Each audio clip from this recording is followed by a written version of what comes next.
តោះថ្ងៃនេះយើងមកស្គាល់ Sniper ដែលត្រូវបានប្រើដោយកងទ័ពកម្ពុជារបស់យើងនោះគឺ QBU-10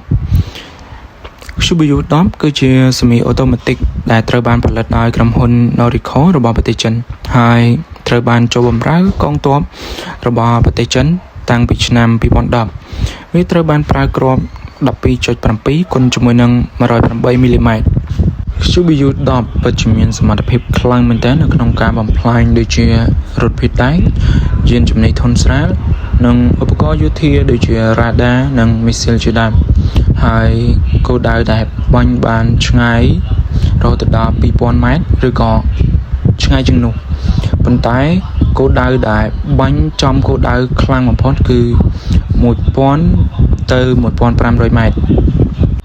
ចំពោះទម្ងន់របស់ QBU-10 គឺប្រហែល 13.3 គីឡូក្រាមដោយគ្មានបំពាក់ជាមួយនឹង scope និងបង់នោះទេចំពោះប្រវែងរបស់ QBU-10 គឺមានប្រវែង1ម៉ែត្រ3តឹក8ហ៊ុននិងកាណុងរបស់វាគឺ780មីលីម៉ែត្រចំពោះបង់របស់ QBU-10 គឺមាន5គ្រាប់និងបងធំមានរហូតដល់7គ្រាប់ហើយក៏មានរបាយការណ៍ខ្លះបានបញ្ជាក់ថា QBU-10 គឺបាញ់ចំគោលដៅបានល្អជាង Barrett M87 របស់អាមេរិកប៉ុន្តែនេះគ្រាន់តែជារបាយការណ៍ខ្លះៗដែលតាក់ទងទៅនឹង QBU-10 ប៉ុន្តែចំពោះការបាញ់របស់ Barrett M87 គឺបានឆ្ងាយខ្លាំងមែនទែនរហូតដល់6ទៅ7000គីឡូម៉ែត្រហើយបើប្រៀបធៀបជាមួយនឹង Barrett គឺ QBU-10 បាញ់បានចិត្តជាងឆ្ងាយមែនទែនប៉ុន្តែអ្វីដែលខុសគ្នាគឺជាការបាញ់បន្តគ្នាមានន័យថា semi automatic របស់ QBU-10 គឺអាមេតែម្ដងគឺអាចបាញ់បានចេញទៅដល់5គ្រាប់ហើយគ្រាន់តែអាមេហើយយើងចុចកេះកៃហ្នឹងបាញ់បាន5ដងដោយអាមេតែម្ដងដល់ពេលយើងបាញ់អស់មួយបងហ្នឹងហើយយើងដាក់បងថ្មីទៅយើងអាមេម្ដងទៀតចំពោះចំណុចល្អរបស់ QBU-10 វាពិតជាល្អនោះគឺទី1គឺកាណុងរបស់វាធំនិងជើងតម្រទាំងមុខទាំងក្រោយរបស់វាគឺពិតជាជួយដល់ការរុញថយក្រោយរបស់វាមានលំនឹងបានល្អចំពោះ scope របស់វាដែលបំពាក់មកជាមួយនឹង MYA 09x8 telescope sign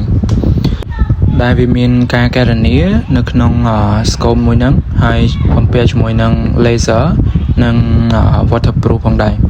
ហើយបច្ចុប្បន្ន scope មួយហ្នឹងត្រូវបានជំនួសដោយ QMH 151A ដែលវាទំនើបជាងមុនហើយវាប្រើបានទាំងយប់និងពេលថ្ងៃបានយ៉ាងល្អចំពោះគ្រាប់របស់ QBU-10 គឺគ្រាប់ពិសេសរបស់វាណាគឺមាន2ទី1គឺ DBT-10 Sniper Round ដែលទំហំរបស់វាគឺ 12.7 គុណជាមួយនឹង108មីលីម៉ែត្រទម្ងន់គ្រាប់សរុបគឺ130ក្រាមដែលល្បឿនរបស់វាប្រហែលជា